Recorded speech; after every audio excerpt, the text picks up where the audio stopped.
ரஷ்யாவோட defence மினிஸ்டரான bellows அவர்கள் சமீபத்துல ஒரு ஸ்டேட்மெண்ட் விட்டிருந்தாரு. அதாவது கருங்கடல் பக்கத்துல இதுக்கு மேல ஏதாவது ஒரு ஏவாக்ஸ் பார்த்தோம்னா நாங்க சுட்டு போடுவோம்ப்பா அப்படிங்கிறத அவர் தரப்பு சொன்னதுல இருந்து கொஞ்சம் இந்த MQ-9 ரீப்பர் ட்ரோனா இருக்கட்டும், குளோபல் ஹாக்கா இருக்கட்டும் சுத்துறது கொஞ்சம் இல்லாம இருந்துட்டு இருந்தது. ஆனா இப்ப வந்து பாத்தீங்கன்னா திரும்பவும் அமெரிக்காவோட ஏவாக்ஸ் வேலையை காட்ட ஆரம்பிச்சிட்டாங்க.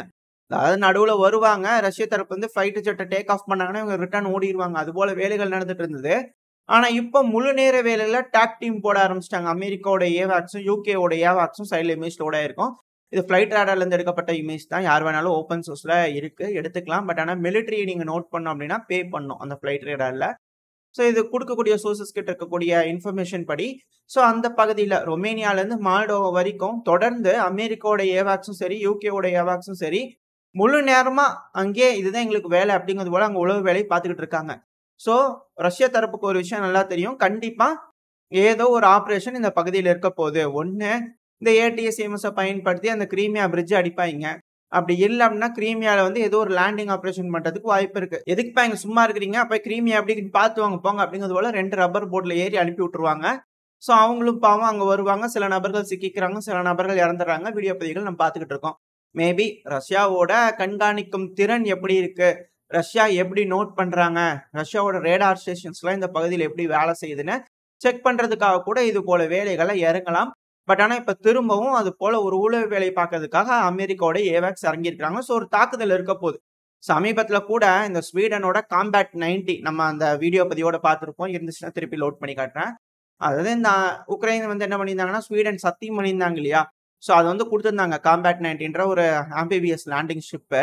ஸோ அந்த லேண்டிங் ஷிப்ல வந்து பாத்தீங்கன்னா இந்த ஒடசாவோட பகுதியில நின்று இருக்கிறதா தகவல்கள் வந்து பாத்தீங்கன்னா ரஷ்யா கிட்ட போயிருக்கு. ஸோ அந்த ஒரு காரணத்தினால ரஷ்ய தரப்புல இருந்து என்ன பண்ணிக்கிறாங்க, இந்த ஒடசால வந்து பாத்தீங்கன்னா செப்டம்பர் 20 ஒரு ஸ்ட்ரைக் பண்ணிக்கிறாங்க. ப்ரிசைஸ்டு தாக்குதலுங்க அப்படிங்கிறத ரஷ்ய தரப்பு சொல்லிக்கிறாங்க. அதாவது எதிரிகள் அதிகமான ஆயுதங்கள் அந்த பகுதியில குவிச்சு வச்சுக்கிறாங்க, அதனால நாங்க தெரிஞ்சுக்கிட்டு அடிச்சிட்டோம் அப்படிங்கிறத ரஷ்யாவோட டிஃபென்ஸ் மினிஸ்ட்ரி தரப்புல இருந்து ஒரு ஸ்டேட்மெண்ட் வந்திருந்தது நேத்திக்கு செப்டம்பர் 21 அப்போ. இது நடந்தது செப்டம்பர் 20. ஆனா அந்த தரப்புல என்ன சொல்றாங்க அப்படின்னா ஆக்சுவலா கிளஸ்டர் குண்டுகளை பயன்படுத்தி தாக்குதல் பண்ணிட்டாங்க. இதனால சில சிவிலியன் இன்ஃப்ராஸ்ட்ரக்சர் பாதிப்படைஞ்சிருக்கு, சிவிலியன்ஸ் பாதிப்படைஞ்சிருக்காங்க. ரெண்டாவது அங்க இருக்கக்கூடிய கோல்டன் லைன் அப்படிங்கிற ஒரு கப்பல் வந்து பாத்தீங்கன்னா தாக்கப்பட்டுருச்சு அப்படிங்கிற சொல்லப்பட்டு வருது. சிவிலியன் இன்ஃப்ராஸ்ட்ரக்சர் சிவிலியன் ஷிப் மேல தாக்குதல் பண்ணா அது உலக போரா மாறிடும், அதுல மாற்று கருத்தே இல்ல.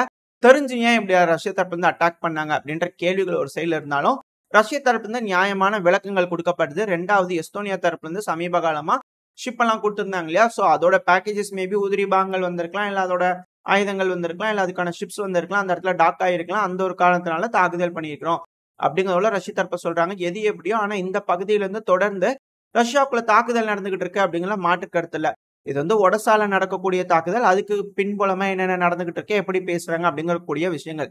ரெண்டாவது வந்து பாத்தீங்கன்னா ரஷ்யாவோட கர்ஸ்னோடார் கிராய் பகுதியில இன்னைக்கு காலையில சிந்தல்டி கோஸ்ட்ல பார்த்திருப்போம்னு நினைக்கிறேன்.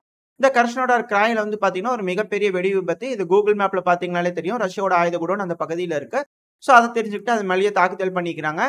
இதுக்கு ஜெலன்ஸ்கி அவர்கள் என்ன சொல்லிக்கிறாங்கன்னா லோக்கல்ல தயாரிக்கக்கூடிய ஆயுதங்களை தான் நாங்க பயன்படுத்தி தாக்குதல் பண்றோம் அப்படிங்கிற சொல்லிக்கிறாங்க. ஸோ தாக்குதலோட வீரியம் இருதரப்புலையும் அதிகமாயிருக்கு. ரெண்டாவது இப்போ அதுவும் செப்டம்பர் 21 என்ன நடந்திருக்குன்னா மொத்தம் 103 ட்ரோன்களை நாங்க டவுன் பண்ணியிருக்கோம் அப்படின்னு ரஷ்ய தரப்புன்னு சொல்லியிருக்கிறாங்க. ஸோ மிக பெரும் தாக்குதல் ரஷ்யாக்குள்ள நடத்துறதுக்காக உக்ரைன் தரப்புல இருந்து தயாராகிட்டு இருக்காங்க. இப்படி இருக்கும்போது உக்ரைனோட டிஃபென்ஸ் மினிஸ்டரான ருஸ்டம் உமர் அவர்கள் அவரு தரப்புல ஸ்டேட்மெண்ட் வந்திருக்கு. என்ன சொல்லியிருக்கிறார் அப்படின்னா மில்லியன்ஸ் ஆஃப் ட்ரோன்கள் நாங்க ஒரு வருஷத்துக்கு தயார் பண்ணுவோங்க அப்படிங்கிறதோட அவர் தரப்புல ஸ்டேட்மெண்ட் இருக்கு. ஆனா இவரே வந்து பாத்தீங்கன்னா புடானா அவர்களை வந்து டிஸ்மிஸ் பண்ணிட்டாரு அப்படிங்கிறத சொல்லப்பட்டு வருது. என்னங்க இருக்கலாம்லங்க, ஏகப்பட்ட ஆபரேஷன்ஸ் அதுவும் ரஷ்யாக்குள்ள எல்லாம் போய் எப்படிலாம் தாக்குதல் பண்றதுக்கு திட்டம் போட்டிருக்கிறாருங்க, இருக்கலாம்லங்க. சுத்தி வளைச்சு ரஷ்யா பிடிச்சிட்டாங்கன்னா என்ன பண்றது, அந்த ஒரு காரணத்துக்காக மூட்டை கட்டாரா அப்படிங்கிறத சில நபர்கள் கேளிக்கையா கேட்டாலும் இல்லைங்க, அவருக்கு வந்து சில முக்கிய பொறுப்புகள் கொடுத்து, அதாவது இவரை விட இன்னும் ஆக்டிவா எனர்ஜெட்டிக்கா இன்னும் பல முடிவுகள் தீர்க்கமா எடுக்கிறதுக்கான நபர்களுக்கு வழி ஒண்ணும் இல்லைங்க, இதனால செஞ்சாச்சு. இப்ப வந்து பாத்தீங்கன்னா வேற நாடுகளுக்கு இப்ப எப்படிங்க, இந்த உக்ரைனோட முன்னாள் கமாண்டர் இன் சீஃப் ஜெலூஷ்னி அவர்கள் வந்து யூகேக்கு அம்பாசிடரா போயிட்டார் உக்ரைன் சார்பா. ஸோ அதே போல இவர் ஏதோ ஒரு நாடுக்கு அம்பாசிடரா போயிடுவாளா, அங்க போய் அந்த நாடோட இணக்கமான உறவுகளை ஏற்படுத்துவாரா உக்ரைனுக்கு அப்படின்ற கேள்விகள் வர ஆரம்பிச்சிருக்கு. இல்லைன்னா எங்க டிஸ்மிஸ் ஆயிட்டீங்களா, ஃப்ரண்ட் லைனுக்கு போலாம்லங்க, வேணும் அப்படின்னு மக்கள்கள் அதிக அளவுல ஆர்வப்பட்டு ஃப்ரண்ட் லைனுக்கு வராங்க. நீங்களும் ஃப்ரண்ட் லைன்ல துப்பாக்கி எடுத்துட்டு போய் கொஞ்சம் இதா பார்க்கலாம்லங்க. ஏனுங்க புடானோ அவர்களே அப்படிங்கிறது போல சில நபர்கள் கேட்கிறாங்க. பட் ஆனா புடானோ அவர்கள் இங்க இருப்பாரா இல்ல ஓடிடுவாரா? அதாவது வேற நாடுகளுக்கு பணி செய்ய போயிடுவாரா? உக்ரைனுக்கு நல்ல வேலைகள் செய்ய போயிடுவாரா? அப்படின்ற கேள்விகள் வர ஆரம்பிச்சிருக்கு. பொறுத்திருந்து தான் பார்க்கணும் என்ன நடக்க போகுது அப்படிங்கிறது போல. இப்போ இது இது புடானோ அவர்கள் போறாரு. இப்ப ஜெலன்ஸ்கி அவர்கள் அடுத்தது ருஸ்டம் உமர் அவர்கள் டிஸ்மிஸ் பண்ணிடுவாரா? அப்படின்ற கேள்விகள் வருது. என்ன நடக்க போதோ தெரியல. கடவுள் விட்டதுதான் வழி இல்லையா? 2வது இந்த கிருஷ்ணோடார் கரை பகுதியில தாக்குதல் நடந்தது இல்லையா? சோ இதுல எந்த பகுதியில் நடக்குது அப்படிங்க நம்ம பார்த்தரலாம். அதாவது கிருஷ்ணோடார் கிராய் பகுதி இது நீங்க கூகுள் மேப்ல போய் பாத்தீங்கன்னாலே குறிப்பா இங்க இருக்கக்கூடிய லொகேஷன் தான். சோ இந்த பகுதியில வந்து அதிகமான ஆயுத கிடங்குகள் ஆயுதங்களை குமிச்சு வச்சுக்கிறாங்க அப்படிங்கிறது போல எல்லாத்துக்குமே தெரியும். கூகுள் மேப்ல இருக்கக்கூடிய ஒரு விஷயம் தான். அது மேலதான் உக்ரைன் தரப்பு தாக்குதல் பண்ணிக்கிறாங்க. இதுல என்ன ஒரு முக்கியமான விஷயம்னா இந்த பகுதியில இருந்து இப்ப நடந்துட்டு இருக்கக்கூடிய மிலிட்டரி ஆபரேஷன்ஸ்க்கு ஆயுதம் போதுனா போயிட்டு இருக்கு. ஏன்னா இது வந்து அதிக அளவுல பயன்படுத்துறாங்க. 2வது உக்ரைனோட அதிபரான ஜெலன்ஸ்கி அவர்கள் இருக்கிறார் இல்லையா? அவர் தரப்பு என்ன சொல்லிக்கிறார் அப்படின்னா இந்த இடமும் அதாவது ட்ரிவர் ஒப்லாஸ்ட் 2வது இந்த கிருஷ்ணோடார் கிராய் பகுதி இருக்கு இல்லையா? சோ இந்த 2 இடத்துலயும் அதிகமான மிசைல்கள் யாரு நார்த் கொரியா கொடுத்தது இருந்தது. அவங்க வந்து சிப் வச்சு கொடுத்து விட்டாங்க. உக்ரைனே நாங்க ஆயுதம் கொடுத்துக்கிறோம்ல இந்த இடத்துல வச்சிருக்கோம் சிப் ரேடார் அடிக்கும் அதுல ஜிபிஎஸ் லொகேஷன் காட்டும் ஏவிருங்க அப்படிங்கறது போல அவங்க சொல்லியிருப்பாங்களோ என்னமோ தெரியல. அங்க வச்சுக்கிறாங்க. அதை நாங்க தெரிஞ்சுக்கிட்டோம். அது மேல தாக்குதல் பண்ணிட்டோம் அப்படிங்கிறத போல உக்ரைன் தரப்புன்னு சொல்லிக்கிறாங்க. ஆனா அந்த பகுதியில் இஸ்கந்தர் மிசைல் இது போல அதிக அளவுல இருக்கிறதுக்கு வாய்ப்புகள் அதிகம். சோ இது போல ஒரு தாக்குதல்கள் தொடர்ந்து ரஷ்யாக்குள்ள 2 நாளா நடந்துகிட்டு இருக்கும். மிக பெரும் தாக்குதலுக்கு உக்ரைன் தரப்பு வந்து ட்ரை பண்ணிட்டு இருக்காங்க. இது எல்லாத்துக்கும் என்ன காரணம்? எங்க போய் முடியுது? எதுக்காக நடக்குது? அப்படின்ற ஒரு கேள்விகள் வருது இல்லையா? இது ஒண்ணுமே இல்ல. செகண்ட் பீஸ் சமிட்டுக்கு ரஷ்யா தரப்புல ஒரு இன்விடேஷன் வச்சுக்கிறாங்க. ரஷ்யா முடியாது பேசவே முடியாது அப்படிங்கறதோட அவங்க தரப்பு மறுப்பு தெரிவிச்சிட்டாங்க. ஒருவேளை இதுக்கான அழுத்தங்களுக்காக தான் இதுவோ அப்படின்ற கேள்விகள் வருது. 2வது இப்ப புதுசா மேற்குலக நாடுகள் அதிகமான எய்டுகளை உக்ரைனுக்கு கொடுக்குறாங்க. அப்போ ரஷ்யாவோட டெரிட்டரிக்குள்ள தாக்குதல் நடக்கக்கூடாது அப்படின்னா உக்ரைனோட இன்ஃப்ராஸ்ட்ரக்சர் மேல இதுக்கு மேல நீங்க தாக்குதல் பண்ணக்கூடாது அப்படிங்கிறது போல ஒரு அக்ரிமெண்ட போடுறதுக்காக கூட இது போல வேலைகள் நடக்கலாமா அப்படின்றது போல கேள்விகள் வருது. 2வது ரஷ்யாவை மிரட்டி உருட்டி ஒரு பீஸ் சமிட்டுக்கு கூப்பிட்டுட்டாங்க அப்படிங்கும்போது அது ஒரு வெற்றியா மாறிடும். மேற்குலக நாடுகளுக்காகட்டும் உக்ரைனுக்காகட்டும் ஒரு மாரல் பூஸ்ட் கிடைச்சுன்னு ஜெலன்ஸ்கி சொல்லவே வேணாம். ரஷ்யாவோட அதிபரான விளாடிமிர் புட்டின் அவர்கள் என்ன சொன்னாரு? 4 ஒப்லாஸ்ட் இருந்து போனாதான் பேச்சுவார்த்தைக்கே வருவேன்னாரு. எப்படி அவர் அடக்கி ஒடுக்கி கூட்டிட்டு வந்து உட்கார வச்சோம் பேச்சுவார்த்தையில நாங்க சொல்ற டேர்ம்ஸுக்கு ஒத்துக்க வச்சுட்டோமா இல்லையா? அப்படிங்கிறது போல ஒரு பின்மம் உருவாக்கிடலாம் அப்படிங்கிறதுக்காக பியர்சன்ட்டுக்காக வேலையை பாக்குறாங்க அப்படிங்கிறது போல சில நபர்கள் சொல்றாங்க. ரஷ்யா அதுக்கெல்லாம் ஒத்துக்கவே மாட்டாங்க.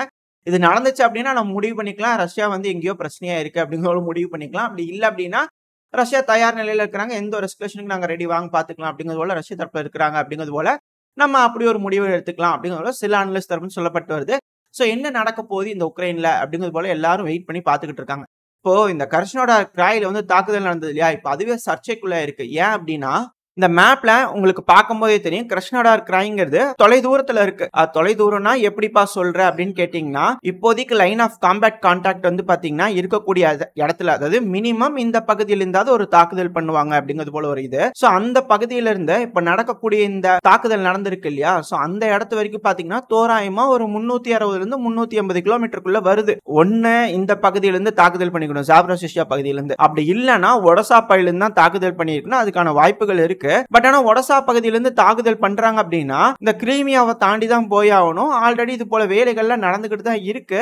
அதாவது இந்த கிருஷ்ணோடார் கிராய் பகுதியில் தாக்குதல் நடக்குது. ஒடசால இருந்து கூட தாக்குதல் பண்றாங்க. ஆனா இந்த ஆயுத கடங்கு தோராயமா ஒரு 900 கிலோமீட்டர்ஸ் ஒரு 1000 கிலோமீட்டருக்குள்ள வரும்னு வச்சுக்கோங்களேன். இது ரொம்ப தூரத்துல இருக்கு. ஒருவேளை மேற்குலக நாடுகளோட ஆயுதங்களை பயன்படுத்திட்டாங்களா உக்ரைன்? அதாவது ஸ்டார்ம் ஷாடோ மிசைல்களை பயன்படுத்திட்டாங்களா உக்ரைன் அப்படின்ற கேள்விகள் வர ஆரம்பிச்சிருக்கு. ஏன் இது போல சந்தேகங்கள் வருது அப்படின்னா இதுக்கு த டைம்ஸ் நிறுவனம் வந்து பாத்தீங்கன்னா கிளப்பி விட்டுருக்காங்க. என்னன்னா அதாவது மேற்குலக நாடுகளோ ஒரு பிரஸ் மீட்டை வச்சு அட்டாக் பண்ணுங்க உக்ரைன் பிரச்சனை இல்லை அப்படிங்கிறத சொன்னதுக்கு அப்புறம் உக்ரைன் அட்டாக் பண்ண மாட்டாங்க. இதெல்லாம் ஒரு பிரைவேட் டீலா இருக்கும். தாக்குதல் பண்ணி சில இழப்புகள் ஏற்படுத்ததுக்கு அப்புறம் தான் ஆமாங்க அப்படிங்கிறது போல அக்செப்டே பண்ணிக்குவாங்க மேற்குலக நாடுகள். அதுவும் கண்டுபிடிச்சு சொன்னாதான் அப்படிங்கிறது போல. அதுவும் இல்லாம இது வந்து ஆயுத கணக்கு போய் விழுந்து வெடிக்கும் போது அதி தீவிரமா வெடிக்க ஆரம்பிக்கும். இந்த இதுல வெடிச்சதுல அது என்ன ஆயுதம் அப்படிங்கறத வந்து கண்டுபிடிக்கிறதே சிரமமாயிரும். ஒரு வேளை ஸ்டார்ம் ஷாடோவை பயன்படுத்தி இது போல தாக்குதல் பண்றாங்கன்னு வச்சுக்கோங்களேன். அப்படி தாக்குதல் பண்ணும்போது அந்த ஸ்டார்ம் ஷாடோவோட உதிரிபாகங்கள் கிடைக்கிறது மிக பெரும் கஷ்டம் தான். சோ ஒரு வேலை கிடைச்சு ப்ரூஃப் பண்ண அப்புறம் பாத்துக்கலாம் அப்படிங்கிறது போலதான் இருக்கும். அப்படிங்கிறது போல இந்த டைம்ஸ் நிறுவனம் சொல்ல வருதா அப்படிங்கிறது போல கேள்விகள்லாம் வர ஆரம்பிச்சிருக்கு. ஏன்னா இப்படி இருக்கும் சமயத்துல பிரைவேட்டா தாங்க அக்செப்ட் பண்ணிக்குவாங்க அப்படிங்கறத சொன்னாங்கன்னா எப்படி அப்படின்ற கேள்விகள் வருது. பட் எது எப்படியோ இது போல பிரச்சனைகள், இது போல சிக்கல்கள் இந்த பகுதியில் நடந்துகிட்டு இருக்கு. நீங்க என்ன நினைக்கிறீங்க? இதுக்கு ஸ்டார்ம் ஷேடோ மிசைல்களை பயன்படுத்தியிருப்பாங்களா? இல்ல உக்ரைனோட அதிபரான ஜெலன்ஸ்கி அவர்கள் சொன்ன மாதிரி இந்த பகுதியில வேற சில ஆயுதங்கள் அவங்களே உள்நாட்டிலே தயாரிக்கக்கூடிய ஆயுதங்களை பயன்படுத்தி தாக்குதல் பண்ணியிருப்பாங்களா? என்ன நடந்திருக்கு இந்த பகுதியில அப்படிங்கிறது போல நீங்க என்ன நினைக்கிறீங்கன்றத சொல்லுங்க. அது கூடவே பல பகுதியில முன்னேறிக்கிறாங்க. அடுத்தடுத்த பதிவுல இந்த கள நிலவரத்துல என்ன நடந்திருக்கு ரஷ்யா உக்ரைன் பிரச்சனைகள் அப்படிங்கிறது பார்க்க ஆரம்பிச்சிடலாம். இதோட இந்த பதிவை நான் முடிச்சுக்கலாம். இந்த பதிவு எப்படி இருந்துச்சு, உங்களுக்கு பிடிச்சிருந்தா லைக் பண்ணிட்டு உங்க ஃப்ரெண்ட்ஸ் அண்ட் ஃபேமிலியோட ஷேர் பண்ணிக்கோங்க. அது கூடவே மறக்காம இந்த பதிவு பத்தின உங்களோட கருத்துக்களை கமெண்ட் செக்ஷன்ல சொல்லுங்க. இந்த பதிவு நல்லா இருக்கும்ன்ற நம்பிக்கையில அடுத்த பதிவுல உங்களை சந்திக்கிறேன். அது வரைக்கும் ஸ்டே சேஃப். By by.